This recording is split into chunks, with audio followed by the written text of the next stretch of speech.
গরম ভাতের সঙ্গে পোস্ত ও মটর ডালের সম্পূর্ণ নিরামিষ এই রেসিপি একবার খেলে বারবার খেতে ইচ্ছে করবে। নমস্কার বন্ধুরা, দীপ্রিয়াস কিচেনে তোমাদের সবাইকে স্বাগত। আজকে এই দুর্দান্ত ইউনিক রেসিপিটি আমি তোমাদের সাথে শেয়ার করব। তো আমি এখানে 50 গ্রাম পরিমাণ মটর ডালকে সারা রাত ভিজিয়ে রেখেছিলাম, আর এখানে নিয়েছি পরিমাণ মতন পোস্ত। পোস্তটাকে শুকনোভাবে 2-3 বার মিক্সিং জারে গ্রাইন্ড করে নেব। এবার এর মধ্যে দিয়ে দেব সারা রাত ভিজিয়ে রাখা মটর ডালগুলোকে। তার মধ্যে দিয়ে দেব 3টে কাঁচা লঙ্কা ও কয়েকটা আদার টুকরো। এগুলোর মধ্যে দিয়ে দেব পরিমাণ মতন লবণ ও 1 টেবিল চামচ পরিমাণ হলুদ গুঁড়ো। এবার মিক্সিং জারে এই সব কিছুর একটা স্মুথ পেস্ট আমি বানিয়ে নিলাম। এবার এদিকে আমি নিয়েছি একটা বড় সাইজের টমেটো কুচি, 3টে কাঁচা লঙ্কা, 1 টেবিল চামচ পরিমাণ জিরে ও পরিমাণ মতন আদার টুকরো। এগুলোর একটা স্মুথ পেস্ট আমি বানিয়ে নিয়েছি। এবার আমি একটা কড়াইতে পরিমাণ মতন সাদা তেল দিয়ে দিলাম। তেলটা গরম হয়ে গেলে আমি যে পোস্ত ও মটর ডালের মিশ্রণটা তৈরি করে রেখেছি সেটা এখানে এরকম সাইজ করে দিয়ে দেব ভেজে নেওয়ার জন্য।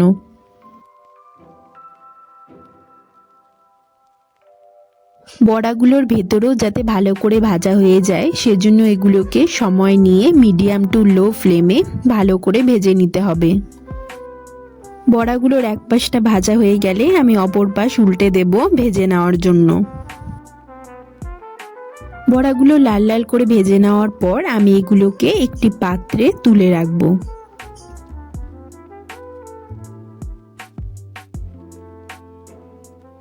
এবার আমি এই তেলেই দিয়ে দেব এরকম সাইজ করে কেটে রাখা আলুর টুকরোগুলোকে। আলুগুলোকে নাড়িয়ে চাড়িয়ে কিছুক্ষণ সময় নিয়ে ভালো করে ভেজে নিতে হবে।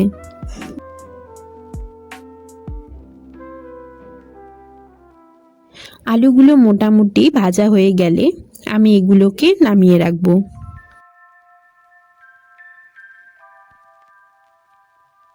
আলুগুলোকে ভেজে তুলে নেওয়ার পর এই তেলেই আমি ফোড়নে দিয়ে দেব দারচিনি, এলাচ, 2টো শুকনো লঙ্কা ও জিরে। এগুলোকে কিছুক্ষণ নাড়াচাড়া করে নেব যতক্ষণ না একটা সুন্দর গন্ধ বেরোচ্ছে। এবার আমি যে পেস্টটা তৈরি করে রেখেছিলাম জিরে, টমেটো, আদা ও শুকনো লঙ্কা দিয়ে সেটা এখানে দিয়ে দেব।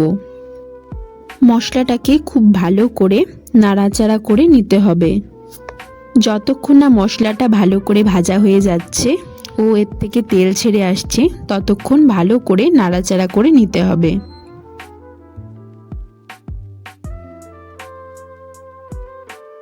মশলাটা থেকে তেল ছেড়ে আসলে এর মধ্যে আমি দিয়ে দেব পরিমাণ মতন লবণ, 1 টেবিল চামচ পরিমাণ হলুদ গুঁড়ো ও কাশ্মীরি লঙ্কা গুঁড়ো।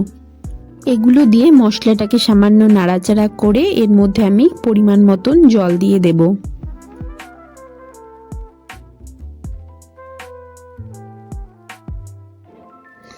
জল দেওয়ার পর মশলাটাকে আরেকটু কষিয়ে নিয়ে এর মধ্যে আমি ভেজে রাখা আলুর টুকরোগুলোকে দিয়ে দেব। আলুগুলোকে মশলাটার সাথে ভালো করে মিশিয়ে নিয়ে কিছুক্ষণ নাড়াচাড়া করে নেব। আলুর টুকরোগুলো যাতে খুব ভালোভাবে সেদ্ধ হয়ে যায় সেজন্য আমি এগুলোকে ঢেকে দেব একদম লো ফ্লেমে করে।